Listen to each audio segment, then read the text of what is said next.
Year and students are back to playing sports, and when it comes to concussions, there are a number of misconceptions. Here to explain more is sports medicine specialist Dr. Joseph Bautista with Hartford Healthcare Medical Group in Stratford. Doctor, welcome. Hi there. Thanks for having me. Great to have you. So first, how do you define a concussion and what are the signs and symptoms?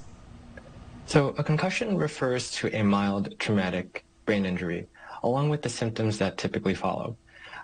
It's usually the result of a sports head injury. Now, there are a wide range of symptoms that we can typically see, including headaches, nausea, dizziness and fogginess, difficulty concentrating, light and sound sensitivity, sleep disturbance, fatigue. All right. Doctor, tell us, what are some common misconceptions about concussions? There are several misconceptions regarding concussions. First, the most common mechanism of injury typically involves some form of external trauma, such as a collision or impact against a hard surface. However, you can certainly have a concussion without this trauma, and it would usually be a result of some type of rotational or acceleration-deceleration mechanism. Whiplash as a result of a car accident is a good example of this. In addition, loss of consciousness and memory deficits represent two different symptoms that we frequently associate with concussions. However, neither of these symptoms are required for that diagnosis of a concussion.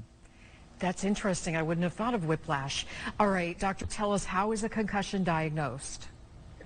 The way that concussions are diagnosed actually represents yet another common misconception. There's no lab or imaging study that can diagnose a concussion. Rather, they're diagnosed clinically, and they're based off of your history, your mechanism of injury, and your physical exam findings. All right. For students who are in contact sports, talk about, are there ways to prevent concussions? So concussion prevention all comes down to preparation.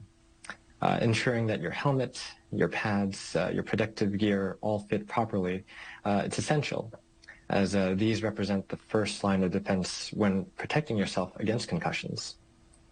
In addition, practicing proper form and technique are key. A common example I like to use is for tackling.